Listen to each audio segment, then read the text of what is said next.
Good morning, students. Welcome back to Common Questions in Genetics. Today, we will be discussing about one of the prenatal diagnostic tests that is called Chorionic Villous Sampling.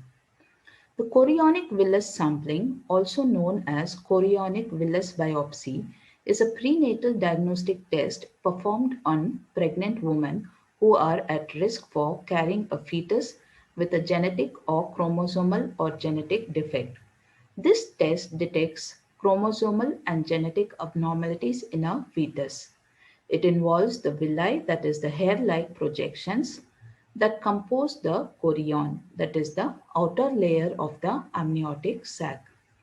Cells from the villi provide chromosome information, as do the cells from the amniotic fluid. Here we can see the image of the chorionic villus sampling. What it tests for is it will test for the chromosomal abnormalities such as the Down syndrome, Edwards syndrome, and genetic conditions such as the cystic fibrosis and sickle cell anemia. How is the procedure done? It consists of withdrawing a small sample of placental tissue in one or the two ways, that is the transcervical or the transabdominal. And what are the risks which are involved? 1 in 100 pregnancies, the risk might be the miscarriage, and in rare or mild, the side effects include the dizziness, infection, abdominal cramps, and RH incompatibility. And by when the results are ready.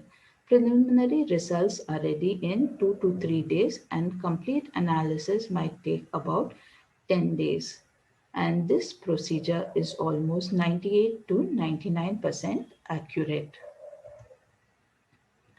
So although this procedure, it carries a slightly higher risk, chorionic villus sampling may be used in place of amniocentesis for women who have one or more risk factors. CVS is performed at 9 to 12 weeks and is ideal at 10 weeks to obtain a small amount of chorionic or placental tissue, which is cultured in 2 to 3 weeks and can be given for recombinant DNA testing.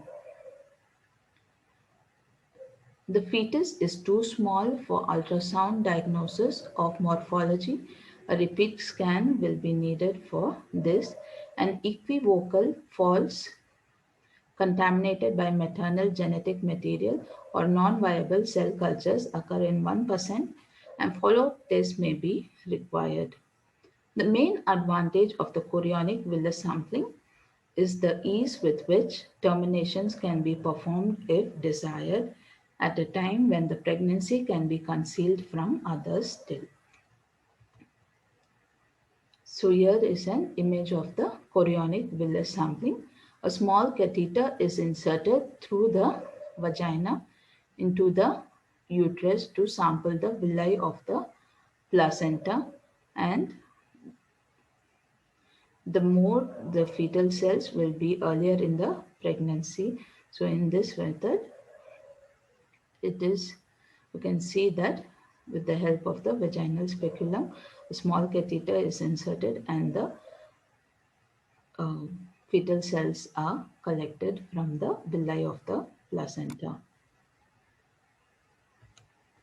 This is also about the transcervical method.